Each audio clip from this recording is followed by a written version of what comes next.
Welcome to Music Ed All In, the podcast for music education majors and young music education professionals. Coming at you from Northeastern Ohio, I'm your host, Kevin Neese. It's time to go all in.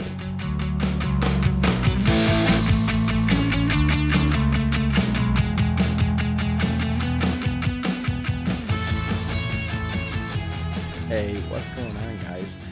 Thank you so much for tuning in to episode 9, Avoiding Burnout. I hope you guys are all doing super well. Let's go ahead and dive right into today's discussion. So when you are in this early on, some people might be asking, like, why are we talking about burnout when, maybe I just got started or I haven't even started yet? Burnout is a thing that can happen at any stage of your teaching. And it's super exciting at the very beginning. You got your keys, you're getting your room set up, you're getting your office situated, you're getting, all your little supplies and all of that stuff. You got all of this energy, you're ready to take it on by the horns. You got this, right? And then you start seeing, it says 10 p.m. when you pull in the driveway at home. You see that you haven't eaten dinner yet. The dishes are piling up in the sink. You're wearing the same pair of khakis for the third day in a row. Whatever it is, it's easy to lose sight of yourself and put all of your school components before your basic needs.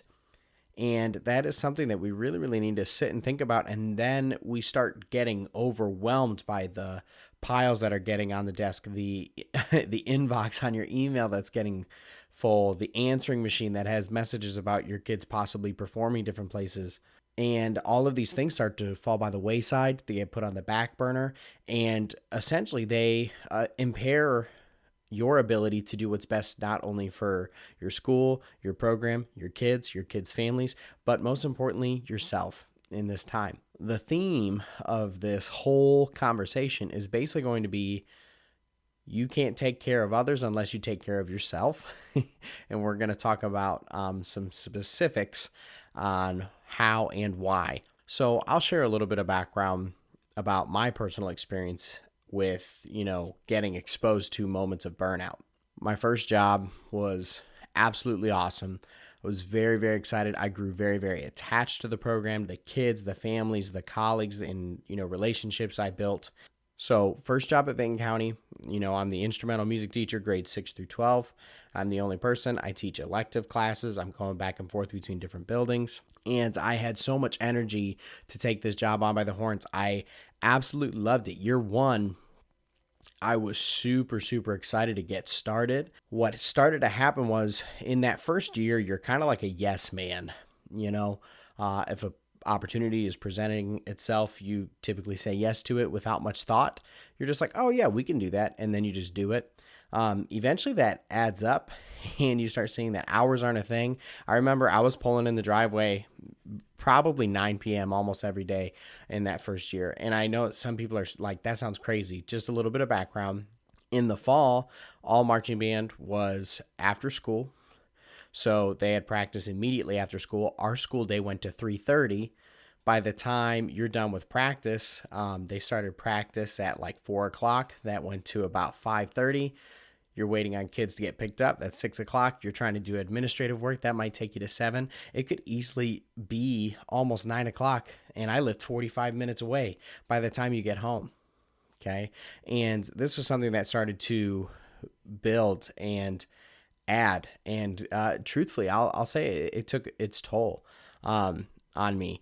And to talk with myself essentially and say, you know what, I know I can't keep this up anymore. It was too much. I was about to be married. I know I wanted to be able to at least spend some time with my wife, and it's simply, the candle was getting burnt at both ends. And I knew that for me to, if I wanted to enjoy my family and be able to still enjoy what I was doing, I had to make a change. And it was one of the hardest, still to this day, one of the hardest things I've ever had to do in my entire life. But I see what I am doing now, and I'm, in a better place of, I can manage this work and I can still do it well. So, what are things that we can do in our current jobs, our current situation, and our current places that can prevent things like this from happening? First and foremost, take a break and go home. Even if you are living further away, get out of the building. There is always going to be a pile on your desk. There is always going to be an unanswered email. There's always going to be an voicemail on the answering machine. There's always going to be that one unstudied score that you didn't get to, etc. You need to realize that not everything is going to get done in a day's time, and you need to basically put out the fires, okay? So you can stop, recharge, and then tackle more of it tomorrow. Do the things that you have to do that are like deadline, like, hey, this needs to be done ASAP. But everything else, understand there's always tomorrow. There is always tomorrow. Remember, it's okay to say no. and it's so hard in that first year because you want to be flexible, you want to be a team player, and you're trying to, check off all of these boxes. You're trying to build relationships with your admins, your colleagues, the community, the kids. But do your research and see, is this necessary for my kids and program, and are they going to benefit from it in the long run? If it's something that you can see down the road that you're like, yeah, this could be really, really good move for us, absolutely tackle that. If it's something that you could see has benefit, but you need more time to plan, say, hey, I think this is a great idea. Let me digress it before I actually say yes to it. Then you're doing your research. You're getting all of your grounds covered to where you can make a quality decision rather than in the moment a yes man decision of, yeah, we can do that. And that will save you a lot of trouble in the long run. Early on, don't freak out when you don't have the answer to something.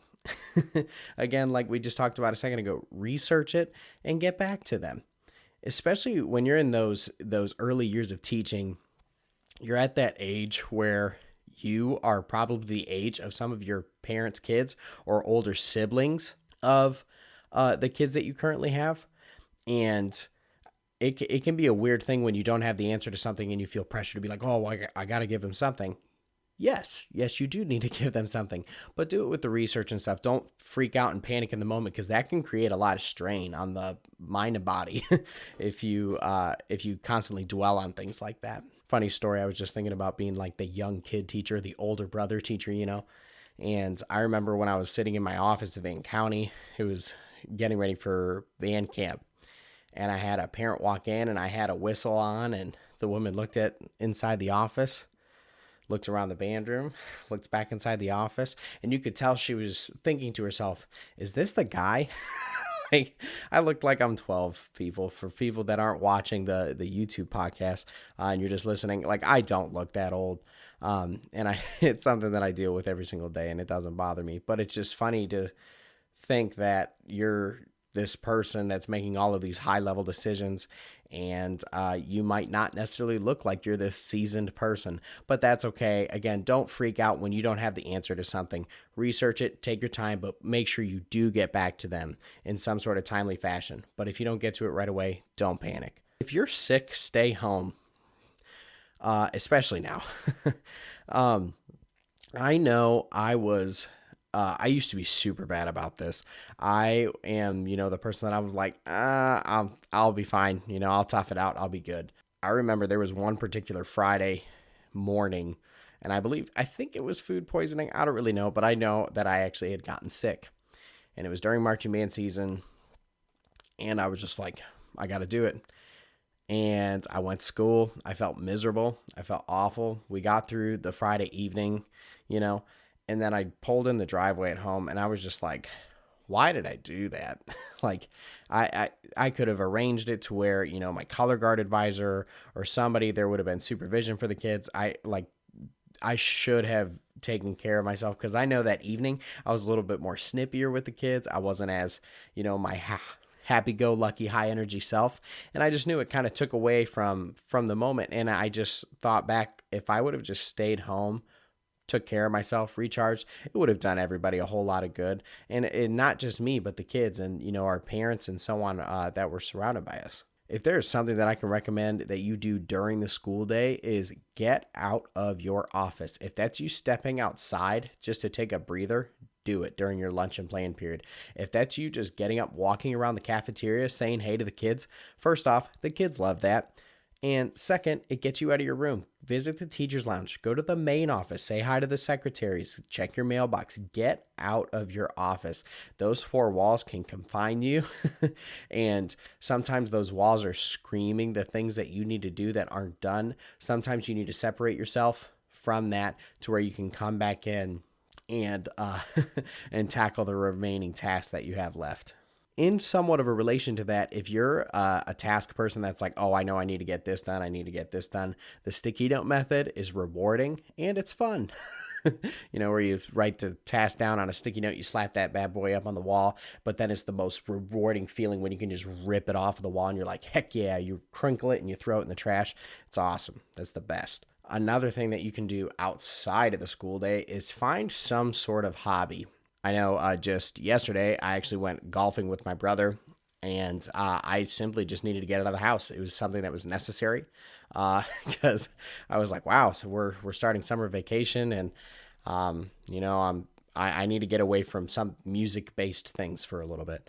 And I am terrible at golf, but it was a fun activity to do. And it'll always be a fun activity. I don't think I'm going to be Tiger Woods or anything like that anytime soon, but that's okay. It's something that I like to do. And most importantly, it's something that's not music-based. It gets us out of that mindset for a little bit. Another lame hobby that I have that I've talked about, on earlier episodes are I love movies. I can simply just watch a movie and my mind just relaxes and I unwind instantly. That's something that I'm very, very thankful that I'm able to do by simply watching a movie. Find something that is not work-based. Find anything that's not work-based. And this removal from the workplace, the music mindset all the time, isn't only for like just a break. Honestly, it's going to sharpen your skills after the fact. For those that are familiar with DCI, a lot of the, those high level caliber corps for their staff members, they usually like do a rotation schedule for their staff members to where, it's only I want to say it's like a few weeks to like a month and a half ish at a time to where their ears are always fresh. They are always recharged. They are always full go. Their eyes are better. They're more focused on what's going on, because doing that for God knows how many months over the summer, it can be simply really exhausting, can be really taxing. And it's something that they do to make sure that their staff is on point through and through throughout the entire season. So again, simply removing yourself from the activity, removing yourself from the music a little bit is only going to make yourself better when you go back to it. And one of the biggest points that I can make about this whole avoiding burnout is simply self-care. I know when I was in year 2 of teaching at Vinton County, I wanted to make a change with, my eating habits, my weight and stuff. So I was like, I'm going to work out. I'm going to do a scheduled routine. I'm going to meal prep. I'm going to do all this stuff. I lost about 100 pounds. I think I lost like 95 pounds. Now I have unfortunately gained a good chunk of that back on over the last few years, which is a bummer, but that's life and it happens. And it's something that I want to do because I know that second year, that second half of the year and going into the fall of year 3, I have never just felt so good to where I was like, I was on it. I was more energized when I was waking up. When I did have to do those long days that were like, I don't have a choice, I was way more enjoyable to be around the whole time. I was able to go home and have a conversation, with my fiance at the time, now wife. And it was something that I was like, and now that I'm sitting here and I was like, I've put on some weight and, and I'm not doing this same routines. It's something I was like, I want to get back to that because I knew that I was at a higher level of performance, not only physically, but mentally inside the classroom doing those tasks as a teacher. I was at the top of my game. And now that I've taken steps back, but I just know it hasn't been as easy of a road when I wasn't doing some of those self-care things. So obviously working out, that's a great form of self-care. It's a great way to de-stress. It's a great way to get your mind off of music. Reading. If you like to read, listen to audiobooks, listen to podcasts. Those are great ways for you to recharge, whether it's, like a motivational podcast, or maybe it's some sort of inspirational book. Maybe it's something that it's more geared to one of your hobbies. Maybe your hobby is reading. That's a great way to just reduce stress, take care of yourself.